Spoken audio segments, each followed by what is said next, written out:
Narrow alleys of Parel, Mumbai, where tin roofs bake under the summer sun and monsoon waters fill the drains like rivers, a boy named Arav Joshi learned to walk between chaos and hope. His mother, Shanti, was a domestic worker in 6 households.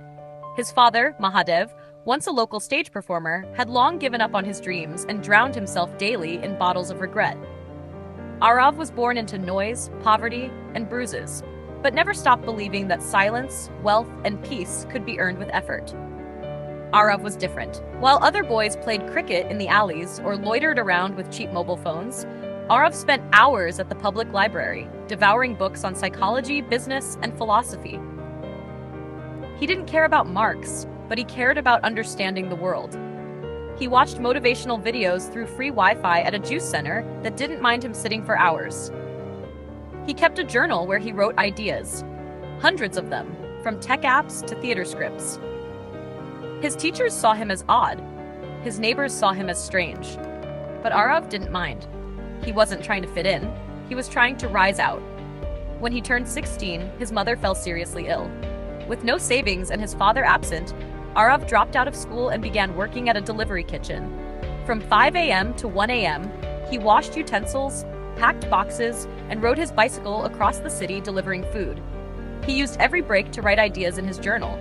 One day, while resting behind a small restaurant near Lower Parel, he heard 2 office workers talking about how much they hated their delivery app's lack of healthy options.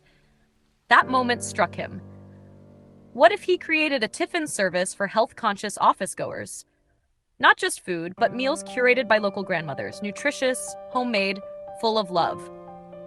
That night, Arav wrote the blueprint for what would one day become Petadil, a home tiffin network powered by elderly women who cooked healthy meals. But he had no money, no technology, no contacts. All he had was the will to try. He pitched the idea to the restaurant owner Ramesh Bhai, who had seen Arav's work ethic. Ramesh lent him 7,000 and a backroom kitchen for 2 hours each day. Arav borrowed 2 dabbas from neighbors and convinced a retired school cook to try cooking 1 meal set. He created a simple WhatsApp menu and distributed it to 10 office receptionists. Within a week, he had 5 daily customers. Within a month, 20. He used half his earnings to buy better packaging and half to pay his first 2 cooks. By age 19, he was feeding 200 people daily, using 8 kitchens and employing 10 elderly cooks and 5 delivery boys, all from the slums. He reinvested every rupee. One of his customers, a tech analyst, noticed Arav's packaging and business card and asked to meet. Impressed, she helped him pitch to an early-stage accelerator. Arav showed up in a second-hand shirt, trembling, but with a presentation crafted by candlelight and belief. The panel was blown away. He received 12 lakhs in seed funding, and so began the formal journey of Petadil. Arav built an app, expanded to 3 cities, and launched campaigns where customers could sponsor meals for the underprivileged. Every cook had a name, a story, and an identity. Order from Savitri Aji, one banner read, "Her son left, but she stayed to nourish yours." By 23, Arav was running a 3 crore business, had featured in national magazines, and gave TEDx talks about empathy-based entrepreneurship. But just when everything looked perfect, disaster struck. One of his newly hired managers, Parth, manipulated delivery records and siphoned off over 40 lakhs over a year. The tax authorities came knocking. Arav's personal account was frozen. Media turned skeptical. Investors pulled out. Some employees quit. Petadil was collapsing. Arav was heartbroken. His trust had been broken. His brand was being questioned. And worst of all, he didn't know how to look the women in the eye who had cooked for him with love. He stopped talking. He moved out of the city and into a small village in Maharashtra where one of his cooks, Asha Tai, lived. For 6 months, he stayed in her home, helping her in the kitchen and walking through mustard fields. He journaled his pain, learned to meditate, and slowly began healing. Then one morning, he found his answer. He realized that his biggest mistake was not Parth's hiring. It was scaling without preparing the soul of the company to grow with it. Petadil was more than food. It was a philosophy. And that couldn't be managed with Excel sheets alone. He returned to Mumbai, held a public press conference, and accepted all responsibility. He apologized to his team, his customers, and the media. Then he reopened Petadil, not as a startup, but as a cooperative. Every cook, driver, and packager was now a shareholder. Decisions were made collectively. Growth was slow, but pure. Within 2 years, Petadil was back, and this time, it was stronger. Cities like Pune, Delhi, and Hyderabad joined the network. Ariv launched a nutrition fellowship for single mothers. The platform began offering cookbooks and online classes hosted by its cooks. Petadil was no longer just a tiffin service, it was a movement of dignity, love, and local wisdom. At 28, Ariv was awarded the Padma Shri for his social innovation. But when asked what he felt most proud of, he said that Savitri Aji's grandson now goes to college, and she doesn't cry when she cooks anymore. After receiving the Padma Shri, Ariv's phone didn't stop ringing. From corporate executives seeking collaborations to government officials offering policy roles, everyone wanted a piece of his story. But Ariv didn't want to become a symbol. He wanted to remain a spark, igniting others. He politely declined most offers and instead used the prize money and recognition to launch Udan Baban, a rooftop school built in slums across Mumbai, Delhi, and Bengaluru. These weren't conventional classrooms, but solar-powered, recycled metal learning pods with books, digital tablets, and volunteers from the community. He named each pod after the first women who had supported him: Shanti, Ashatai, Savitri Aji. Children who had never held a pencil were now coding animations and reading about galaxies. And every Sunday, Ariv would sit in a circle with them, not as a founder, but as Ariv Bhaiya, reading stories and teaching them how to dream without apology. His father, now sober and rehabilitated, came to one of these circles. Tears welled in his eyes as he watched his son patiently answer a 7-year-old's question about what a satellite was. That night, Mahadev hugged Ariv for the first time in 20 years and said, "You didn't just save yourself, Beta, you saved me." Meanwhile, Petadil expanded into rural areas where women with no prior income now managed local tiffin franchises with complete autonomy. Ariv started a mentorship program called Dil Ki Leaders, where retired chefs, nutritionists, and counselors trained women entrepreneurs in leadership, health, and emotional intelligence. The results were breathtaking. Within a year, over 1,200 women had become community influencers in their districts. The story of Ragav Joshi was picked up by international documentaries. His rooftop schools were replicated in Brazil and Kenya. A Harvard case study named him the empathy entrepreneur. But fame never changed his rhythm. He still rode his scooter. He still lived in a 2-room apartment. And he still wrote every night in his old journal with the torn corner, the one that had the first scribble of Petadil. At 33, he was invited to speak at the United Nations Global Development Summit in New York. He wore a simple white kurta and carried with him a steel tiffin. On stage, he held it up and said, "This is not just a lunchbox. It's a vessel of stories. It carries the hands of grandmothers who never asked for spotlight. It carries the hope of children who study on rooftops. It carries my mother's love, my father's wounds, my failures, and my faith. I am not a CEO. I am a servant of stories." The audience gave him a standing ovation. But when he returned to India, instead of basking in glory, Ariv made an unannounced visit to the public library in Parel, the same one where his journey began. It was broken, dusty, forgotten. He spent 2 weeks fixing it with his own hands, inviting local artists to paint the walls and turning the shelves into colorful treasure chests.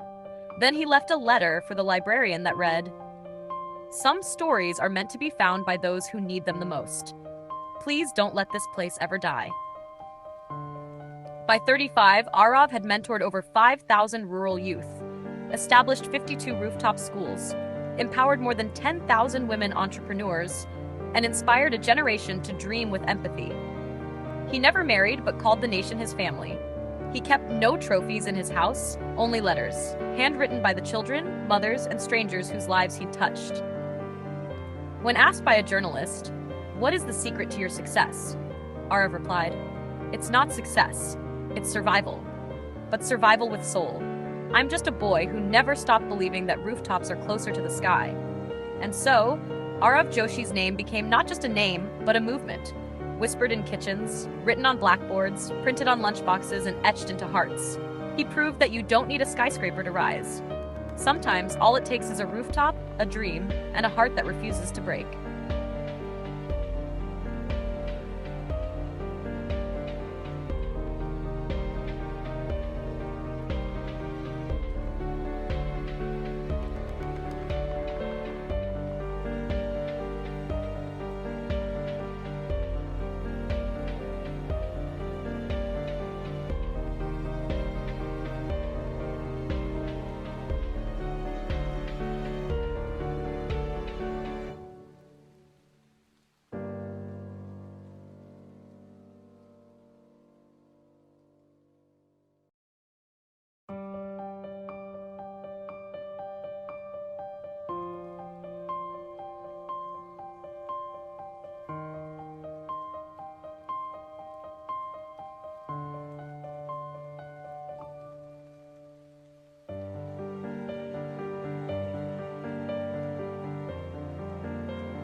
In the drought-stricken town of Rampur in Rajasthan, a boy named Veer Thakur was born beneath a leaking roof and under the burden of a fate no child chooses.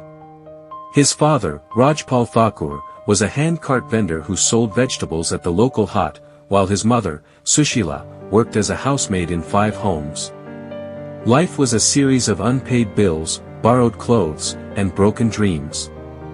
When Veer was 6, his father died of heatstroke after pulling his cart under the blazing summer sun. A year later, Sushila fell ill with tuberculosis and passed away in a government hospital. Her final words to Veer were, "Don't let the world break you, beta." Left with nothing, Veer was taken to a government shelter in Jaipur. The shelter was far from kind. The staff was indifferent, the food was barely edible, and the other boys saw kindness as weakness. But in the broken cupboards of that place, Veer found magic, old, forgotten textbooks that no one else wanted. He taught himself to read fluently by the age of 9. At night, he would study by candlelight, using wax stubs donated by nearby temples. He used chalk from broken boards and wrote on the backs of old bills. He never asked for more, but made the most of less. His thirst for knowledge was spotted by Mr. Joshi, a retired English professor who volunteered at the shelter once a week. Mr. Joshi saw in Veer what others overlooked, hunger, not for food, but for growth. Mr. Joshi began mentoring him every Sunday.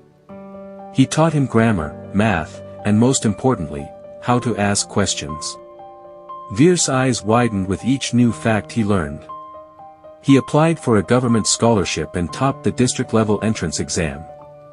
That was the first certificate Veer ever held. He was admitted into a top government school in Jaipur.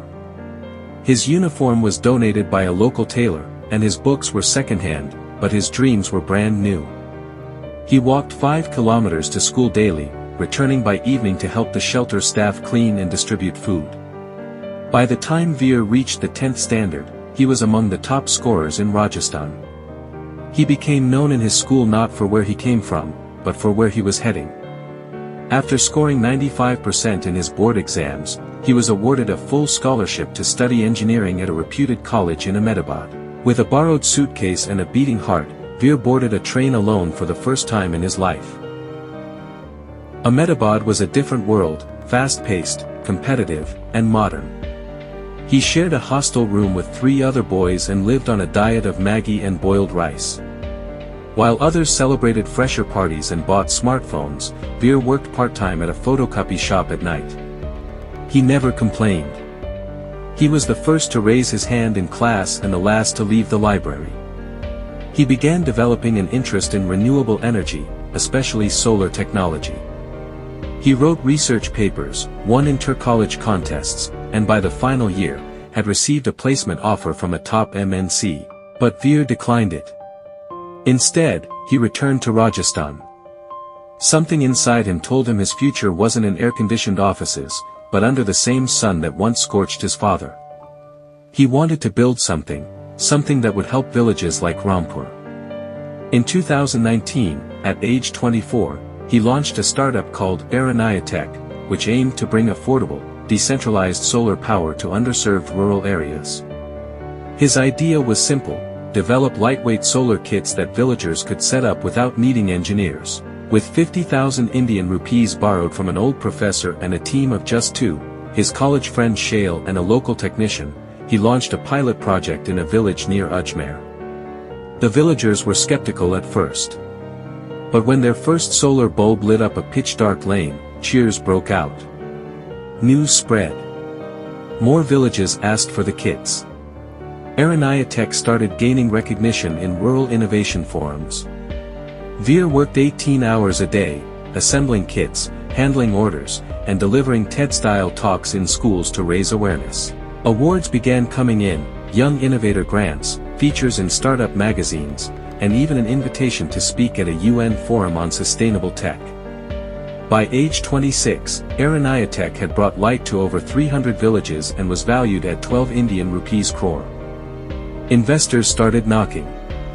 Veer, still living modestly, finally moved out of the shelter's alumni housing into a rented 1 BHK flat.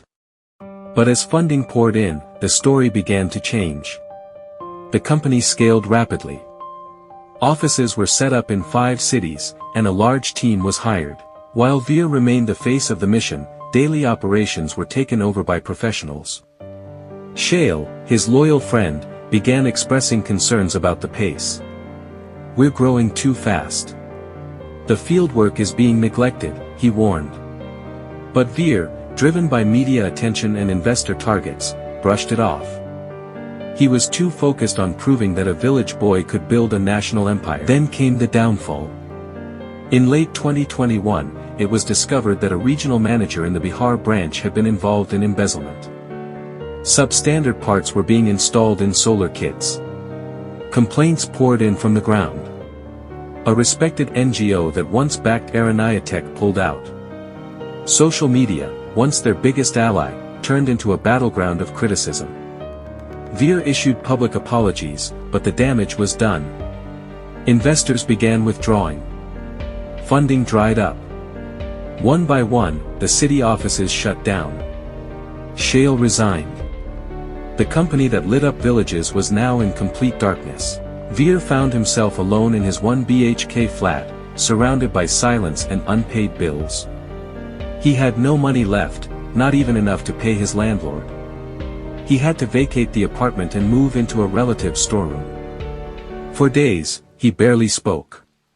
He switched off his phone, deleted social media, and cut off from the world. Was I a fraud? He asked himself. But the answer came unexpectedly, through a letter. A little girl from a village in Barma wrote to Aranayatech. She had no idea the company had shut down. Her letter read, "Thank you, Veer Bhaiya. Because of your light, I could study and become first in class." That was the spark Veer needed. He wiped his tears and walked back into the same world that had once cheered for him, and now whispered behind his back. He traveled to villages, not to pitch, but to listen. He apologized personally to those affected. He paid back what he could from whatever remained. He met with ex-employees, requesting voluntary support. Then, quietly, without media, he began working on a new model. This time, not as a startup, but as a community-powered non-profit called Suryasatu. Suryasatu collaborated with NGOs, gram panchayats, and local women's self-help groups to build solar solutions that were maintained by villagers themselves. No investors. No glossy presentations. Just grassroots empowerment. Slowly, trust was rebuilt. Villages welcomed him back, not as a founder, but as a fellow soldier in their struggle. Volunteers began joining. Even Shale returned, this time not as a co-founder but as a field lead. By 2024, Suryasatu had created solar microgrids in over 200 villages and trained over 800 rural youth as solar engineers. The model was featured by Niti Aayog as a case study in sustainable development. And Veer? He never returned to the stage or camera. He stayed in the field, wearing the same cotton kurta, eating with villagers, sleeping in mud homes. At a quiet event in Delhi, the President of India honored Suryasatu with the Rashtriya Seva Samman. When called to stage, Veer hesitated. He looked at the audience, smiled, and simply said, "I don't like villages anymore. They like me." The hall stood in silent applause. Today, Veer Thakur is known not for the company he built, but for the hearts he touched. He teaches underprivileged children science under trees. He writes anonymously for rural innovation journals. He refuses interviews. He says, "Fame was loud. But failure taught me to listen." And those who once wrote him off now write about him in admiration. Because some people are not made in boardrooms. They're made in storms. Some people don't just rise, they rebuild. The rise of Ragav Sharma. In the forgotten village of Narayanpur, tucked deep within the heart of Madhya Pradesh, a child named Ragav Sharma was born into silence, not celebration. His parents, Dharamveer and Meera, struggled daily to make ends meet, surviving on hope and the meager wages earned from a stone quarry and hand-stitched clothes. They dreamed of sending their son to school, but fate had carved out a crueler path. When Raghav was just 7, a landslide at the quarry took Dharamvir's life. The village mourned, but the silence at Raghav's hut was eternal. Only a year later, Meera succumbed to a long-neglected illness. The boy was now an orphan. The orphanage in Sihor was a grim place for a child with nothing but memories. Raghav quickly learned the rules of survival: eat fast, speak less, fight back when needed. But what set him apart was his hunger, not for food, but for knowledge. Old, torn books were his treasure, and school was his escape. A kind-hearted teacher named Mr. Suresh noticed Raghav's spark.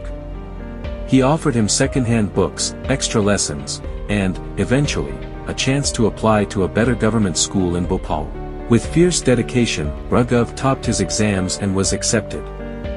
In Bhopal, everything was overwhelming: bigger buildings, faster lives, unfamiliar faces, but Raghav adapted. He would wake at 4 a.m. to deliver newspapers and spend evenings tutoring younger students. Every rupee he saved went toward buying textbooks or paying school fees. He studied under streetlights when the hostel power cut out and skipped meals to afford exam registrations. His only luxury was the belief that he could one day change his fate. Raghav finished high school with top marks and received a scholarship to the prestigious National Institute of Business and Entrepreneurship in Indore. The transition wasn't easy. Surrounded by students with fluent English, branded shoes, and smartphones, he felt like a misfit. But he reminded himself, they may be ahead, but I've run a longer race. He spent nights watching free online lectures, listening to English audiobooks, and pushing himself to speak up in class. Slowly, respect replaced ridicule. At 22, inspired by his own struggles and the lack of basic services in rural areas, Raghav launched his first startup, Grameengo, a hyperlocal delivery app designed to connect remote villages with essential services. His roommate and best friend, Karan Mehta, joined him. They pooled together 18,000 Indian rupees, borrowed scooters, and made deliveries themselves. What started as an experiment quickly gained traction. Word spread across neighboring villages. Orders grew. So did their team. By age 25, Grameengo was operating in 3 states and had caught the attention of angel investors. Raghav's story, from orphan to entrepreneur, went viral after a journalist featured him on a startup blog. Investment offers poured in. Within a year, Grameengo was valued at 100 Indian rupees crore. The media dubbed him the rural Robin Hood. He was invited to TEDx talks, university panels, and even featured on a Netflix documentary series. Life had transformed. Raghav moved into a plush apartment in Mumbai. His wardrobe changed, his phone was the latest iPhone, and he now spoke fluent English on TV interviews. He had arrived. But the higher you rise, the thinner the air gets. Success began to cloud his judgment. Investors pushed for rapid expansion. Grameengo expanded to 9 states in just 18 months. Offices were opened, teams were hired, apps were redesigned, but something vital was lost: purpose. Raghav was no longer in the villages talking to customers. He was now in glass offices, flying business class, attending gala nights, and speaking at forums. His trusted friend Karen warned him, "We're scaling too fast. We're losing the ground connection." But Raghav was intoxicated by the speed of growth. He ignored the red flags. The cracks began to show. Logistics failed in newer regions. The app faced server issues. Complaints flooded in. Their burn rates skyrocketed. A scandal broke out when one of the regional heads was caught siphoning company funds. By the time Raghav realized the depth of mismanagement, it was too late. Investors pulled out. One by one, partnerships collapsed. Vendors stopped supplying. Employees quit. Within months, Grameengo was on the verge of bankruptcy. Headlines flipped overnight. From "the boy who beat poverty" to "another startup bubble burst." Raghav became a cautionary tale. His accounts were frozen. Income tax notices piled up. His luxurious flat was auctioned. Karen, though heartbroken, walked away. "You've changed, Ragav. This wasn't the dream we built." Ragav hit rock bottom. He found himself back indoor, sleeping on a friend's sofa, staring at the ceiling, asking, "Where did I go wrong?" For the first time in years, there were no calls, no interviews, no cameras, only silence. It was in this silence that Ragav rediscovered something he had lost: clarity. He revisited the villages that once praised him. People still remembered him, not for the downfall, but for what he once gave. "Aapa the to dawai milti tea time pe," one elderly woman said. Children smiled when they saw him. Despite the failure, he had made a difference. He spent the next 6 months documenting every mistake, every misstep. He read case studies of failed startups, sought mentorship, and even went through therapy. He learned humility. And then he began again. This time, not with investors or media hype, but with purpose. He launched Jivansetu, a hybrid platform focused solely on providing last-mile health, education, and financial services to tribal and remote villages, starting with the poorest districts of Chhattisgarh. He collaborated with NGOs instead of corporates, recruited locals instead of professionals, and created a self-sustaining model where villagers owned micro-franchises of the services offered. The comeback wasn't glamorous. There were no media interviews, no viral videos. But it was real. Slowly, Jivansetu became a lifeline in over 400 villages. Ragav refused investment offers unless they aligned with the company's values. He appointed Sonal Deshmukh, a grassroots leader and education activist, as co-founder. Together, they built something not scalable in size, but in impact. Years later, when Jivansetu won the United Nations Social Innovation Award, Ragav took the stage in a simple kurta. His speech was brief: "We must never let success take us so high that we forget the soil we rose from." Ragav Sharma, once an orphan. From railway tears to royal cheers, the story of Ariv and Veer. They say destiny changes only for those who dare to light a lamp of hope in the darkest moments. In a small town of Uttar Pradesh, twin brothers Ariv and Veer were born into a struggling lower-class family. Their mother, Meera, gave birth with tears of joy in her eyes, but fate was unforgiving. She died during childbirth, leaving behind 2 newborns and a shattered father, Ragav, who was barely surviving as a daily wage laborer. Ragav tried his best. For 6 years, he raised the twins with love and whatever little food he could manage. But life kept pushing him deeper into despair. One day, he took Ariv and Veer to the local railway station, promising to buy them sweets. That was the last time they ever saw him. He abandoned them, silently, hopelessly, and disappeared forever. The twins cried for hours at the station, confused and heartbroken. That night, they slept near a platform bench, and from that moment onward, the railway station became their home. Hungry and alone, they began collecting empty bottles to earn a few rupees. Over time, they started selling water bottles during cricket matches near the stadium. Locals began recognizing them as the little shopkeepers of the platform. Then came a day that would leave a scar, but also a turning point. During a big match day, a luxury car pulled up near their selling spot. A rich, arrogant teenager named Vikram stepped out. Ariv politely asked him to move the car so they could continue selling. Instead of listening, Vikram laughed, slapped Ariv, and pushed him down. Ariv's leg was badly injured. But what Vikram didn't expect was what happened the next day. Despite the pain, with his leg bandaged and limping, Ariv was back, selling bottles with a smile. That sight moved an elderly man named Mr. Saxena, a retired textile businessman. He approached the boys and said, "You have more courage than most adults I know." He handed them 5,000 Indian rupees and walked away. The twins didn't waste the money. Instead of spending it on comfort, they invested it. They bought basic t-shirts in bulk and began selling them outside colleges. Ariv, the bold one, learned how to market the brand. Veer, the silent thinker, started designing unique prints. They printed slogans like, "Poverty is temporary, hustle is permanent. The brand caught attention. Students loved it.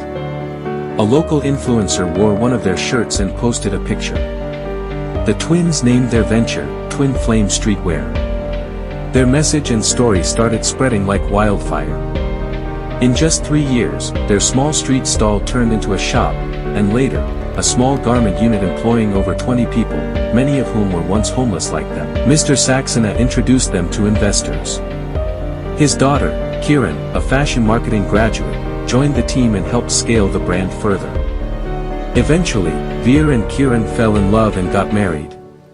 Ariv and Veer, now full-fledged entrepreneurs, launched their premium clothing label, Twin Legends. Today, Twin Legends is a 25 Indian rupees crore brand, worn by celebrities and loved by youth across India. Yet, despite all the success, the twins never forgot where they came from. Every month, they donate a portion of their income to help abandoned children at railway stations. On every clothing tag, these words are printed: "This is not a brand. This is a battle we won." Because when the world left them behind, they didn't break, they built. When life hit them hard, they stood taller. From railway tears to royal cheers, their story proves one thing clearly: being born poor is not your fault. But giving up is. Trophy from broken circuits to billion clicks, the rise of Ariv and Dev. Ariv and Dev were twin brothers born into a small hut in the outskirts of Ranchi, Jharkhand. Their parents, Mahesh and Sunita Pratap, were simple people. Mahesh worked as a part-time electrician, fixing broken fans and wiring in village homes, while Sunita stitched clothes for nearby families to earn a few extra rupees. Life was not kind to them, but they were content with love and hope. However, fate was already sharpening its knife. On a stormy evening in August, Sunita went into early labor. With no access to proper healthcare, she gave birth to the twins on the floor of their home with only a neighbor by her side. Though Ariv and Dev were born healthy, Sunita's body gave out shortly after. She passed away before she could even hold her children. Mahesh was shattered.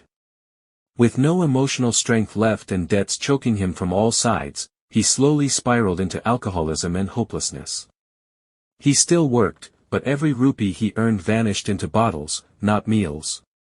When Ariv and Dev turned 7, Mahesh made a decision that would haunt them for life. One morning, he took them to Ranchi railway station under the pretext of buying sweets. He asked them to wait on a bench and said he'd return in a few minutes. He never did. The twins waited for hours, crying, clutching each other's hands, hoping he would show up. But all they got were pitying stares and leftovers from strangers. The first few days were hell. They slept under benches, drank water from public taps, and begged for biscuits. But something inside them refused to die. Dev, the quieter twin, started helping a tea vendor to clean glasses in exchange for food. Ariv, more talkative, began watching how vendors sold things, how they handled money, how they smiled, even when life was harsh. A few months passed, and the two brothers learned how to survive, not just exist. One day, Ariv noticed a group of college students struggling to get mobile network coverage at the station. They were irritated, shaking their phones, moving around trying to find signal. Ariv, ever curious, asked them what the problem was. One of them said, "The damn network here is dead. We can't even check our mails." That moment sparked something in him. Later that night, Ariv whispered to Dev, "What if we gave them Wi-Fi here at the station?" Dev looked at him, confused. "We don't even have money for food," he replied. Ariv smiled and said, "But we have brains." From that night onward, they saved whatever they earned, Indian rupee 5 here, 10 Indian rupees there. They slept hungry some days but never broke their saving streak. Ariv would sneak into internet cafes, not to surf social media, but to watch YouTube videos about routers, Wi-Fi sharing, hotspot setups, and basic tech. Dev, on the other hand, started learning how to fix second-hand phones. They turned their curiosity into knowledge. By the time they turned 13, they had saved around 9,000 Indian rupees. They bought a used laptop from a scrap shop and a second-hand wireless router. With the help of a friendly cyber cafe owner who saw their dedication, they managed to set up a small, local Wi-Fi zone near the railway station. They offered students and vendors 30 minutes of free internet in exchange for feedback. Within a week, people started noticing them. "Those two boys near platform 2. They've got working Wi-Fi," someone whispered. Their idea was raw, but powerful. Encouraged by the response, Ariv and Dev expanded their project. They named it Link Loom, symbolizing how connections could be woven even from the roughest threads. They offered affordable Wi-Fi plans for 5 Indian rupees to 10 Indian rupees per hour. Soon, students, travelers, small vendors, and even policemen began using it. They reinvested their earnings to buy better routers, more data packages, and backup batteries. Ariv negotiated with local shop owners to install routers on rooftops, and Dev maintained the hardware, fixing issues, updating firmware, learning everything on the go. Their hustle attracted the attention of a journalist who was visiting the station and needed internet urgently. When she asked who was running the network, someone pointed to the 2 teenage boys sitting near a makeshift router box. Impressed by their story, she published an article titled "Wi-Fi Warriors of Ranchi." The article went viral. Soon, a startup incubator from Bengaluru reached out to them. The founders of a tech NGO invited Ariv and Dev to come and pitch their model. At first, they hesitated, they had never even been inside a proper office. But with encouragement from the same tea vendor who once gave them leftovers, they boarded a train to Bengaluru. The pitch was nervous, broken in English, and filled with passion. The investors saw not just an idea, but unbreakable grit. The incubator offered them seed funding of 5 Indian rupees lakh and mentorship. Ariv and Dev shifted to a small working hostel and began working full-time on Link Loom. They upgraded their branding, turned their service into an app, and expanded to other small stations and rural towns where internet was scarce. Within 2 years, Link Loom had set up over 150 public Wi-Fi zones across India, from train stations to bus depots to college campuses. But they didn't stop there. With help from partners, they started a digital literacy program for underprivileged kids, teaching them how to use the internet for learning, jobs, and creativity. They hired young boys and girls from orphanages, shelters, and streets, people just like them. Ariv often said in interviews, "We don't hire for degrees. We hire for hunger." At 22, they were featured in Forbes India's 30 Under 30 list. At 24, Link Loom had raised 12 Indian rupees crore in funding and launched in Nepal and Bangladesh. Their offices were in glass buildings now, but they never forgot the bench at Ranchi station. They kept it preserved in their first headquarters, with a brass plaque, "The place where we waited. The place where we decided never to wait again." In one of their talks at a tech summit, Dev stood on stage and said, "We weren't born with privilege. But we were born with purpose." And Glowing Star Whispers of the Dust, the untold rise of Zahed Khan. Zahed Khan was born under a tin roof in the remote village of Burmal, Rajasthan, where the desert wind seemed to whisper the secrets of forgotten dreams. His family was among the invisible, poor, voiceless, and bound by centuries of poverty. His father, Iqbal Khan, was a humble camel herder working under a ruthless landlord, while his mother, Nasima, embroidered shawls and dupattas with intricate designs that tourists admired but never paid fairly for. Zahed was the eldest of 3 children. His 2 younger sisters, Saba and Farheen, depended on him more than he knew. Their home was a cracked hut with no electricity, a shared water line, and a sky so large it made their problems feel even smaller, yet somehow heavier. At the age of 7, Zahed's world was shaken. A sudden sandstorm swept through the desert one night while his father was returning from a long trek. Iqbal never came back. The villagers found his body buried halfway under a fallen tree, his turban the only thing visible above the sand. With no insurance, no support, and barely enough money to feed the children for the next week, Nasima broke down in silence. The grief didn't come in screams, but in the way she stopped singing at night or stopped laughing when Zahed made silly faces. Within months, the small family was selling their utensils one by one, first the copper pot, then the steel plate, and finally, the gas stove. Life didn't give them time to mourn. Zahed, now only 8, had to take charge.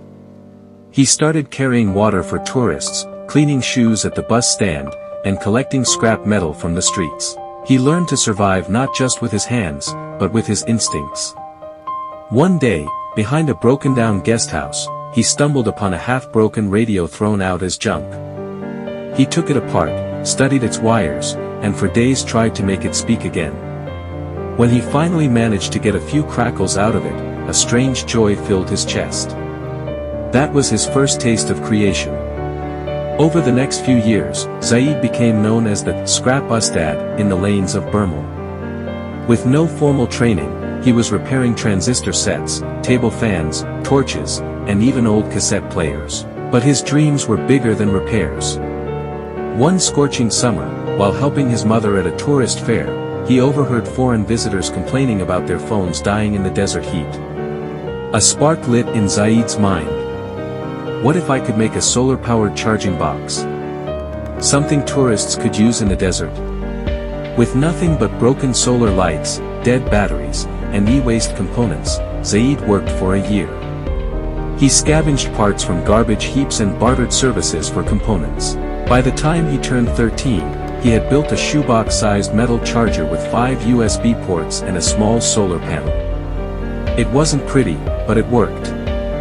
He painted it blue, called it Ujalabox, and began renting it for business. Picked up quickly. His younger sister Saba became his partner, keeping accounts and explaining the product in basic English she learned from a discarded schoolbook. For a while, life felt better. They had daily meals, a second-hand fan in the house, and Zahed even began dreaming of opening a small solar stall. But as always, growth came with enemies. The local electronics shop owner, Rajiv, who charged tourists exorbitantly for charging phones, began feeling threatened. He spread rumors that Zahed was using stolen batteries. One evening, while Zahed and Saba were delivering a repaired lamp to a nearby shop, their entire solar stall was vandalized, chargers smashed, panels broken, and worst of all, their hard-earned 2,000 Indian rupees cash stolen. Saba, who tried to stop the attackers, returned home bruised and in tears. Zahed sat in silence that night. His lips didn't move, but his hands didn't stop working. He began rebuilding the chargers. They can break our machines, but they can't break our minds, he whispered to Saba. 1 week later, fate turned again. A German travel vlogger named Lars Klein visited Burma and noticed Zahed's charger setup. He interviewed him, recorded a 5-minute video of him explaining how he built it from scratch, and uploaded it with the title, "Indian Boy Creates Solar Magic from Trash." The video went viral, gathering over 2 million views in 4 days. NGOs, tech communities, and even college students reached out to help. Zahed received an email from a local NGO, Light of the Sand, offering him a 1 Indian rupee lakh grant to expand his work. He hesitated, then said, "I'll take it, but I want to build a team, not with engineers, but with street kids like me." Over the next year, Zahed recruited 5 boys and girls from the nearby slums. He taught them wiring, soldering, and solar assembly. They became the first team of Desert Spark, a youth-led solar innovation group. By 18, Desert Spark had installed 50 solar charging boxes across western Rajasthan and distributed over 300 solar lanterns to rural households. They even introduced a new product, solar school bags. These bags had built-in LED strips and power banks that could be charged during the school walk and used as study lamps at night. It won hearts across villages and brought national attention. In 2019, Zahed was invited to speak at TEDx Udaipur. Dressed in a second-hand blazer, his Hindi-accented English filled the hall with silence and tears. "My inventions are not perfect," he said, "but my intentions are. I was told that dreams are not for people like us." Journey wasn't done. In 2020, the COVID-19 pandemic hit. Desert Spark supply chains broke. NGOs backed off.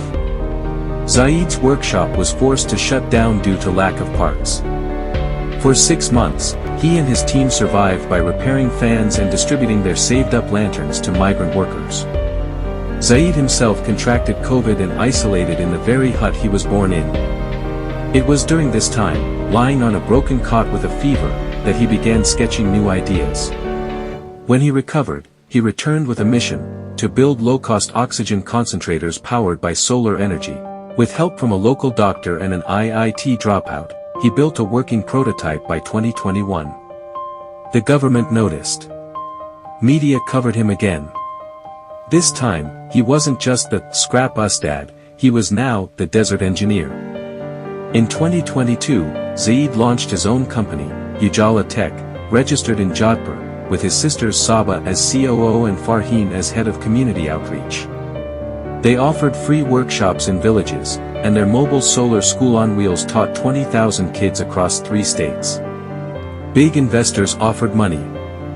He accepted only from those who agreed to keep ownership under 51%. Today, at just 25, Zahed Khan lives in a modest house, still in Burmal, now with high-speed internet and solar panels covering the roof. He still wears local kurtas, still eats bar ki roti with buttermilk, and still spends hours every week in his original workshop, teaching. When asked by a reporter what his biggest success was, he smiled and said, "It's not the money. It's when my mother looked at my name in a newspaper and finally called me Beta again after years of silence." Zahed Khan's life proves that a dusty village called Devganj nestled between the golden fields of Punjab, a child named Samarveer Singh was born on a stormy night. His birth was marked not by celebration, but by silence.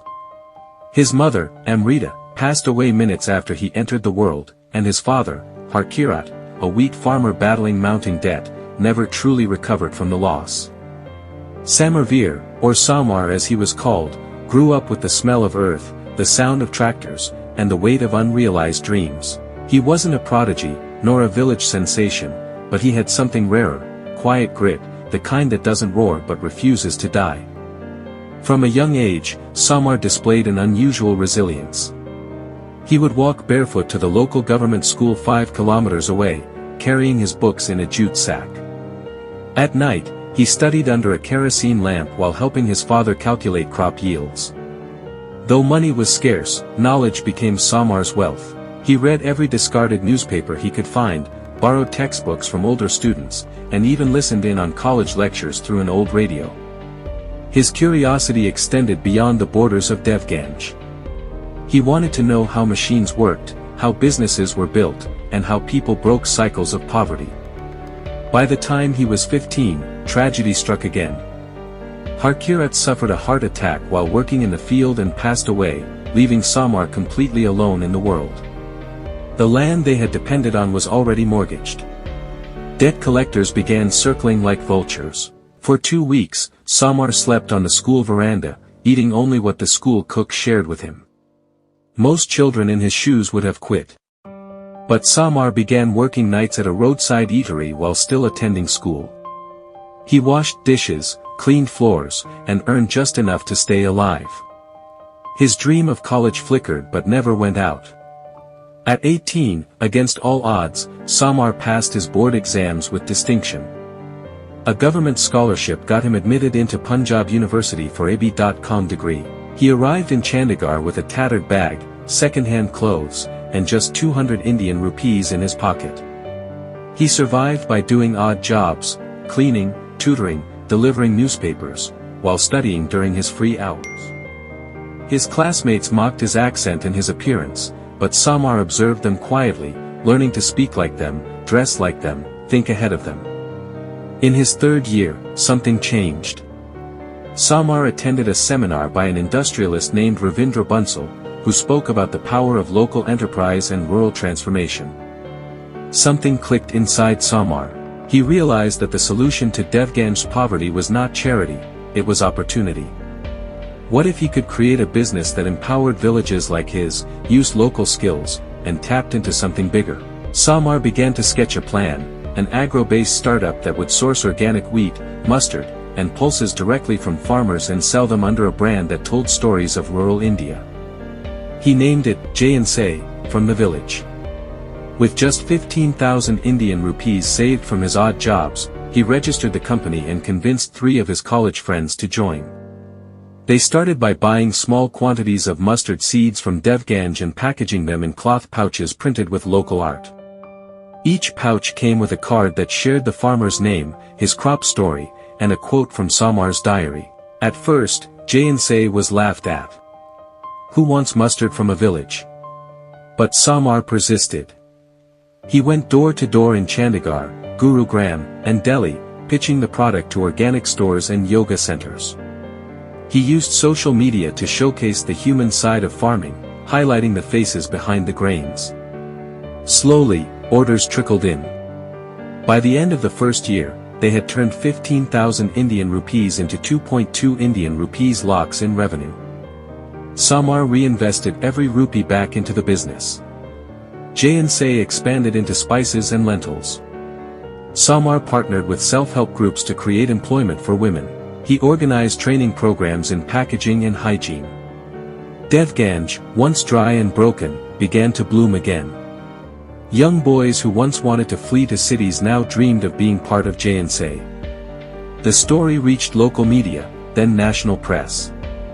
By 26, Somar was invited to speak at entrepreneurship summits, featured in Forbes India's 30 Under 30, and even received an award from the Chief Minister for Rural Innovation.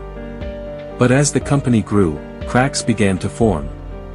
One of Somar's college friends turned co-founder, Kunal, became increasingly aggressive about scaling faster. He wanted outside investors, more automation, and international expansion. Somar, on the other hand, feared they would lose their essence, the personal touch, the village-first philosophy. The disagreements turned into arguments. Investors took sides. The board leaned toward Kunal's vision. Somar disappeared from public view. He returned to Devganj but couldn't face the people. He lived quietly in a shack near the old mustard fields, his diary his only companion. He questioned everything, his decisions, his values, even his self-worth. Depression crept in like a slow fog. But one night, sitting by the edge of a wheat field lit by the moon, he heard a boy reading aloud. It was his own quote, printed on the back of a J&Say pouch, "Your roots are your wings." That was the turning point. Somar decided he didn't need a company to create change. He needed a cause. He launched Sutra, a platform that connected small-scale rural producers directly to urban consumers through a network of ethical, verified community sellers. No investors. No boards. Just trust, tech, and time. Sutra used WhatsApp-based catalogs, QR codes, and doorstep pickup to empower local entrepreneurs. Somar taught farmers to use digital wallets, taught weavers to tell stories, and trained housewives to become supply chain coordinators. The model was lean, scalable, and most importantly, soulful. By 32, Sutra was working in 9 states, had created over 5,000 micro-entrepreneurs, and was being studied by Harvard Business School. Media again came calling. Offers came from investors around the world. But this time, Somar refused. Not every solution needs scaling, he said. Some just need to stay rooted. Somar's book became more than just a bestseller, it became a movement. Universities began including it in their curricula. NGOs translated it into 6 regional languages. Farmers quoted passages from it during protests and community meetings. In one of its most powerful lines, Somar had written, "The seed buried in mud dreams of sunlight." But it never forgets the mud. Despite the growing fame, Somar never distanced himself from Devganj. He walked the same broken paths, spoke to elders under banyan trees, and joined harvest festivals with the same joy as a child eating sugarcane on a cold morning. His presence reminded the villagers that success didn't mean leaving your past, it meant elevating it. Then came the storm, literal and metaphorical. In 2029, a flash flood swept through parts of Punjab, including Devganj. The Sutra network faced its first real crisis. Fields were destroyed, supply chains broke down, and over 700 micro-entrepreneurs lost their inventory. Somar could have appealed to the government. He could have asked donors. But instead, he made a bold move. He liquidated 60% of his own savings and created a 3 Indian rupees crore relief fund called Nai Faisal, New Harvest, aimed at helping every partner get back on their feet within 90 days. The gesture was unheard of. TV anchors called it foolish. Analysts called it unsustainable. But in villages across the country, it ignited hope. Inspired by Somar's sacrifice, urban volunteers and donors came together to rebuild warehouses, roads, and bridges. Teenagers coded apps to track recovery. Elderly women handwrote gratitude notes. In less than 3 months, Sutra was not only back, it was stronger, faster, and more united than ever. A major e-commerce giant offered Somar 180 Indian rupees crores to acquire Sutra and retain him as a global ambassador. The deal promised global expansion, a personal luxury lifestyle, and complete freedom to design his dream. His team was torn. The money could build hospitals, roads, tech hubs. Somar was tempted. For the first time in years, he considered it. He traveled to Kedarnath alone, sat by the temple in silence, and reread his old diary. The final line, scrawled by his 15-year-old self, read, "One day, I will be someone who brings the world to Devganj, not Devganj to the world." He rejected the offer. Instead, he built the Devganj Institute of Earth and Enterprise, a residential program for rural youth who had ideas but no mentors, capital, or courage. The curriculum combined farming, design, finance, ethics, and storytelling. Within 2 years, 60 alumni had launched businesses ranging from mushroom farming to millet cafes to eco-friendly cremation urns.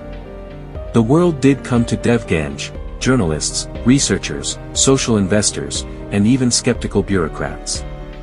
Somar didn't stop there. He initiated Sanjha, a yearly summit held in Devganj, where villagers, entrepreneurs, scholars, and artists co-created solutions for rural India. No suits, no presentations, just open fields, chai stalls, folk music, and post-it boards on neem trees. One session led to the creation of a WhatsApp helpline that reduced farmer suicides in Maharashtra. Another gave birth to Angan Craft, a cooperative of 3,000 rural women artisans who now export to 14 countries. By now, Somar's story had spread globally. He was invited to speak at the UN, honored by the Ramon Magsaysay Award, and was even nominated for the Nobel Peace Prize for his work in social entrepreneurship. But he remained grounded, politely declining government positions, avoiding political affiliations, and refusing to turn his story into a brand. When asked in an interview, "What drives you?" he smiled and replied, "I still remember the taste of dry chapati and pickle when I had no money. That memory keeps me full." On his 40th birthday, villagers organized a surprise celebration. Over 2,000 people gathered: farmers, women entrepreneurs, schoolchildren, foreigners, journalists. There were no bodyguards, no barricades.